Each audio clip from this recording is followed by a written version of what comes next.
para fazer uma linha de revisão básica, tá? No máximo de 10 minutos para vocês aí revisar alguns pontos da matéria e da apostila que a gente está vendo, do material que a gente viu, tá?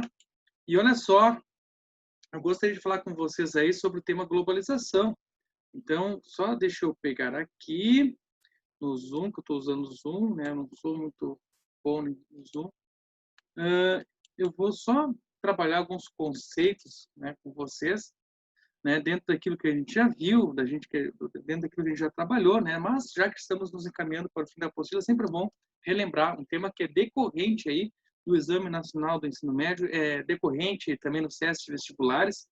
Globalização, breve estudo, né, se nós pegarmos e definirmos a globalização dentro de um dicionário, né, pegar qualquer dicionário, você vai ver esse termo aqui, tá? Globalização, processo, deixa eu pegar aqui, marcador, processo que ocasiona uma integração ou ligação estreita entre economias e mercados em diferentes países, resultando na quebra das fronteiras entre várias coisas, tá? Aqui eu deixei em parênteses. Depois, âmbito atual da economia mundial em que companhias podem trabalhar de maneira simultânea em vários países, buscando custos menores e benefícios. E aí continua o conceito. O que chama atenção nesse conceito? Gente, a palavra integração. Tá? Quando eu falo assim, integração, eu estou falando de integração de mercados, eu estou falando na integração de culturas, eu estou falando na integração de formas de vida, de formas, de certa forma, homogêneas de consumo, certo? Então, este é um conceito muito prático nos dias de hoje, para nós entendermos aí essa questão da globalização. De outra forma, o que eu gostaria de falar para vocês? Que a globalização, ela teve um início, e ela está ali muito ligada a um processo histórico que provavelmente você já estudou em história. Tá? Deixa eu ver aqui. Então, aqui, ó, deixa eu só tirar as minhas caixas de texto aqui. Tá? Você está vendo a origem da globalização. Tá? A origem da globalização, praticamente, ela nos reporta aí para as grandes navegações, principalmente para as navegações portuguesas, né, no século XV a XVI, onde tu vai ver aí as primeiras viagens, né, tanto dos portugueses como também depois ali dos espanhóis, na tentativa de chegar até o Extremo Oriente. Certo? Então, quando o elemento europeu sai do seu continente, quando o primeiro português ele chega em áreas que até então ele nunca imaginava chegar, quando ele transita por águas que até então ele nunca pensava em fazer esse caminho e chega a uma terra como Calcutá, com uma cultura diferente, com uma língua diferente, com hábitos diferentes, praticamente essa ideia de etnocentrismo ela se potencializa. Por quê? Porque os europeus vão se achar diferentes e com um certo olhar de superioridade. Mas, diferente disso, que se você vai aprimorar mais lá na história, esse é o marco inicial da globalização. Porque a partir daí o europeu ele começa a perceber outras realidades, outras culturas fora da sua realidade da Europa, certo? Então as grandes navegações é o marco aí do processo de globalização. E é claro que se nós analisarmos também as características da globalização, né? Hoje aqui estão algumas características básicas, mas eu vou detalhar cada uma delas para que você fique mais ciente. Então, características da globalização, né? Integração e interdependência das economias nacionais. Então, cada vez mais nós temos uma integração da economia como um todo. Todos os países praticamente estão interligados ali nesse processo de economia. É por isso que hoje, quando a gente fala em crise econômica, o termo crise econômica me assusta muito por conta dessa circunstância aí, né? De que muitas vezes uma crise que acontece em Pequim, uma crise que acontece lá na Ásia, pode interagir aqui com nós. Por quê? Porque hoje as economias, todas elas estão intercaladas, estão em rede. Da mesma forma, nós temos também a descentralização dos meios produtivos. Antigamente era muito comum, tá, as empresas se focarem dentro dos seus mercados nacionais.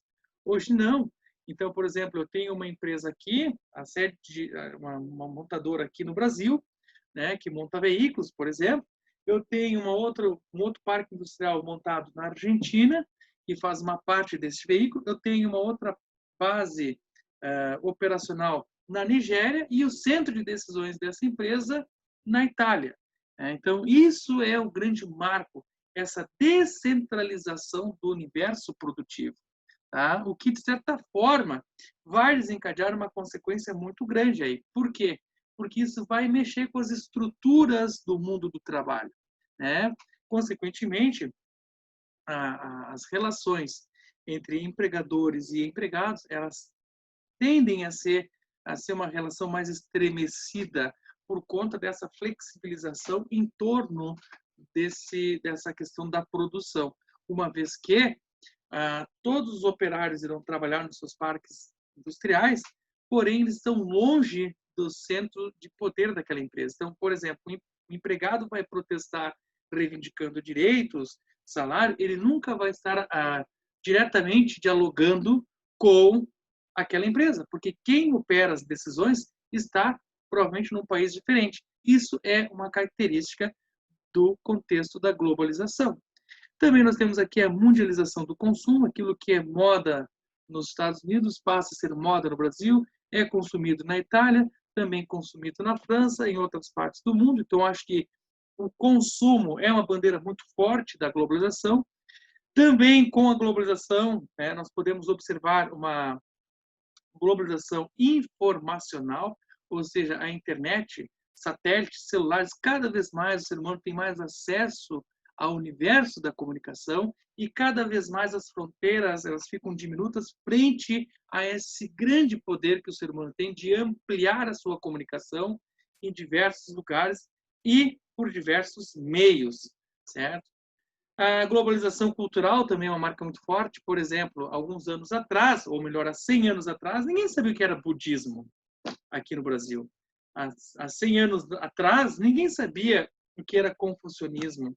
Ninguém sabia, por exemplo, o que era um mantra. Ou seja, hoje, cada vez mais, a cultura do Oriente chega para nós, assim como a nossa cultura chega para eles, e cada vez mais a cultura de diversas regiões acaba se intercalando. Então, hoje eu estou aqui em Caxias, eu, por exemplo, tenho a possibilidade de conhecer o budismo, assim como outras tradições religiosas do Oriente. Da mesma forma que eu estou aqui e eu tenho a capacidade de conhecer, a partir da tecnologia, a realidade cultural dos povos da África subsaariana. E como vivem os pastores beduínos no deserto do Saara, ou até mesmo a vida dos esquimós na era do gelo, nas regiões geladas. Então, nesse sentido, é que a globalização me favorece. Também uma globalização geográfica, porque a partir da globalização eu tenho ciência, noção e posso me inserir cada vez mais dentro do conhecimento geográfico global, certo? Seja a partir por meios de entretenimento, documentários, filmes, séries, seja a partir de jornalismo, ou até mesmo da minha pesquisa pessoal. Eu tenho acesso, por exemplo, à situação dos biomas do mundo, eu tenho acesso, por exemplo, como é que está a fome na África, eu tenho acesso, por exemplo, como é que está as relações de poder na Ásia, tudo isso a partir de um computador. E é claro que também não posso esquecer da globalização política, que é um grande fator, ou seja, tu tem aí a ONU, Organização, né, das Nações Unidas, e, consequentemente, tu acompanha toda essa relação institucional dos países com a ONU, ao mesmo tempo tu acompanha aí os conflitos, tu acompanha as guerras, você acompanha, por exemplo, a guerra da Síria, a crise da Venezuela, a crise humanitária do Haiti, tu vê aí a crise do narcotráfico na Colômbia, tu observas a questão do racismo nos Estados Unidos, ou seja, hoje, frente à globalização, você é um cidadão global, porque você está à frente de várias pautas na agenda política. E essa foi a nossa aulinha, básica sim, mas muito importante. Teu tema de casa, isso é um processo avaliativo, tá? É curtir este vídeo aqui e colocar algum apontamento. Desculpa se eu fui muito rápido na minha fala, mas isso aqui é um vídeo teste, tá?